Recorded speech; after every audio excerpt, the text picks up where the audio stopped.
Namaste, Namaskara, Sat Sri Akal, Namaskaram. Since I don't know how many weeks I have been talking about the great composer M.S.Viswanathan. And there are certain things which I want to share about the great man's style of working and his passion for music, his love for musicians.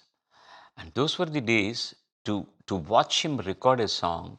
People used to come from nooks and corners of Tamil Nadu, like they used to hire buses and come the recording studios, and he used to love people coming and watching him recording actually. So people will wait outside in the bus. 10 persons in a group will come because they could not disturb the recording session. So that live recording days have gone now. Those days it used to be so beautiful actually. It is like a kalyana mandap, like a marriage being celebrated, solemnized, and people are all enjoying the company of the others. The people used to love to come and watch his recordings. He was a very boisterous, very energetic person. He used to walk very brisk from one microphone to other microphone, telling people what he wanted, and that energy used to infuse into the all the musicians. And he was doing a lot of concerts at that time. I used to be part of those concerts. As time went on, I was busy singing in all the languages, but I couldn't say no to him. Whether the concert is in Chennai or concert was outside. Even if I had a concert on the same day when MSV was conducting a concert, if I had my own concert, he used to say, "Come, let some other fillers sing for half an hour. That half an hour you come here and sing your songs and go." I couldn't say no to him. Those days the traffic was not that much. I used to literally jump from one auditorium to M.S.V. sir's auditorium, come and sing his songs, and then go back. So he named me as Flash Garden. Flash Garden.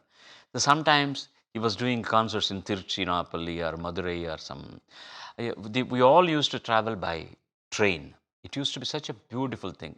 A reserved compartment, a regular two-tier compartment only. We all used to travel in that, and the musicians and we all used to. He used to be in first class, but he was never in the first class. He used to always come and stay with us. We used to play cards and travel.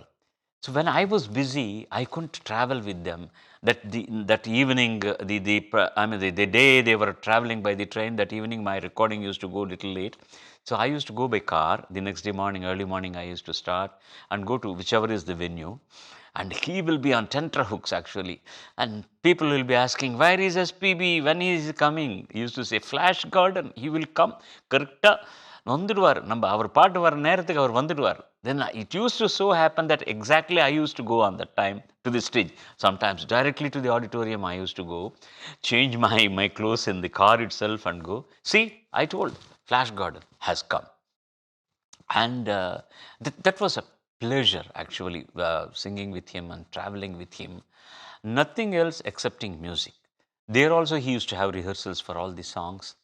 And once I remember we were in Singapore and Malaysia, and the organizer, he didn't take work permit to lots of musicians. That was a clandestine operation he made, which was against the law. One day we were performing in Singapore. Suddenly the immigration people came and checked 5 musicians, including Mr. Jayachandran, who was singing along with us. They didn't have work permit.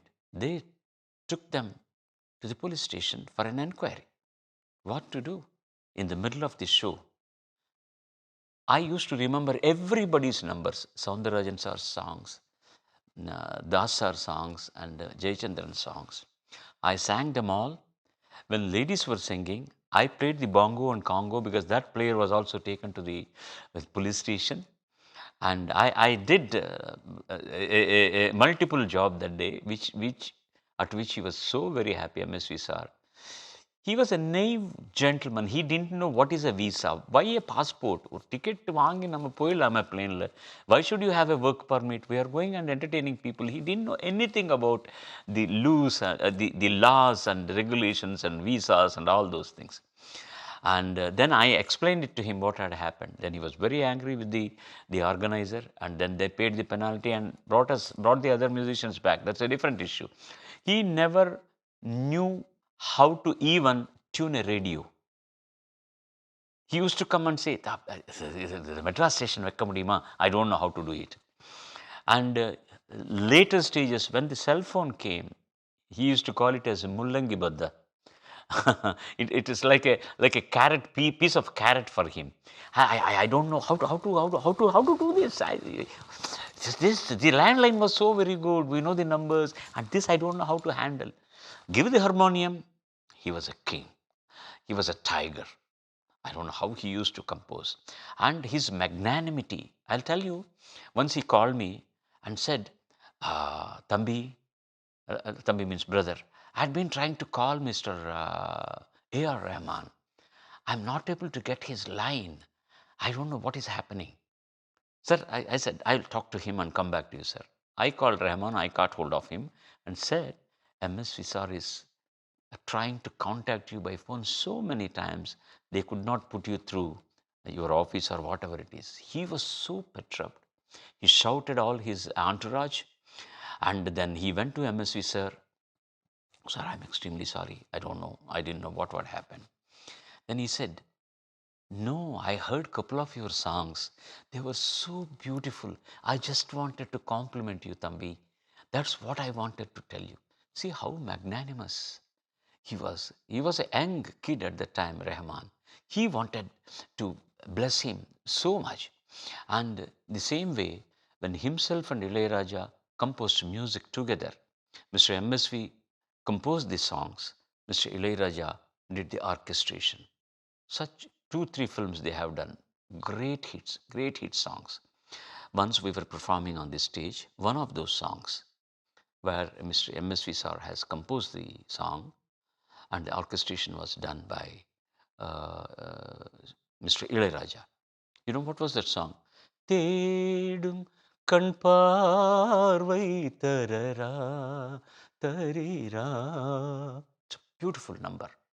So the first sign, Pallavi, is over, and then this second music started, and the second music completed. We were about to take the Charanam. He just said, stop, stop. He took the microphone and talked to the audiences. You know, ladies and gentlemen, I just composed this song. That beautiful music is by Mr. Ilayaraja. You have to applaud how beautifully he has composed music and gave a different dimension to my composition of this song. Such magnanimity, such big heart he had. You should see particularly when Sri T.M. Soundarajan was singing for him. It was like a fight. Everybody used to think the next day they are not going to work together. That will be the fight with that. He used to say, this Sangati is not coming. I cannot sing that. Why did you compose that sort of Sangati for my voice? It should have been for somebody else. No, I want you to sing this song. உங்களை கூப்பிட்டேனே நானும் எது கூப்பிட்டேன் எனக்கே தெரிய மாட்டேங்குது. Then he will say, நான் எதுக்கு வந்தேன் பாடுறதுக்கு எனக்கே புரிய மாட்டேங்குது. What it means is, see, I should not have called you for singing this song. Then Mr. Soundarajan used to say, I should not have come when you called me for this song. This used to be the argument between themselves. But when the song was completed, recording was over, they will have their hands on each people's shoulders and appreciate each other's work so beautifully. He used to say, Anna, without you, how can I live? And Soundarajan say, how beautifully you compose song, Viswanathan. So the work and the way they used to work was entirely different. But the appreciation comes. It was such a great thing. We miss him a lot. I say that he paved a way in a beautiful fashion for all the other music directors who are traveling in BMWs and Mercedeses on that beautiful path. Such a simple soul, such a great man. He was such a lover of Mr. Naushad Saab. When Naushadji came to record a re-record for a TV serial in my studio, not my studio, in our studio called Kodanapani Audio Laboratories. Those days, even musicians from Bombay used to come and record in our studio. I told M.S.V. sir that Mr. Naushad is coming. He came with a big garland And he was standing at the threshold of the studio. He was not even knocking at the door to take permission to come in. He didn't need permission to come in because he felt that Naushad was God to him. But ultimately he came and garlanded him and sat on near his feet. He never budged. Mr. M.S.Viswanathan, Naushad was asking, come on, Mr. Nathan, please come and sit next to me. After so much of coherence only, he sat like a child like this in front of him. He was such a bhakta of Mr. Naushad. And Naushad ji used to collect M.S. Viswanathan's records. And I came to know that when M.S.V. and Ramamurthy were doing music concert in Shanmukhananda Hall in Bombay, Naushad Sahib came and gave so many requests to him, asking for so many songs. They were all wondering actually, how did he know all these numbers? Then he said, I heard Viswanath and Ramamurthy's songs and I brought those records. I have them. Such sort of respect they had towards M.S.V. and M.S.V. had so much towards them. And I may come back a little later because if I go on prolonging about M.S. Viswanathan, there will not be any end. I miss him a lot. He mentored me and he changed the style of so many singers. I can openly say Mr. Soundar Rajan, Sushila Amma, P.B. Srinivasji's, Yesudas and myself, L.R. Ishwari, the style of singing he changed because his compositions were such great compositions. And not only me, the entire music fraternity of South India, if not North India, miss him. And great soul. I am blessed to have worked with him. I am blessed to have been mentored by him. I am blessed to have got my first break in Tamil by him. Long live M.S.V. M.S.V. is eternal. And great people live forever, though physically they are not there with us. Namaste.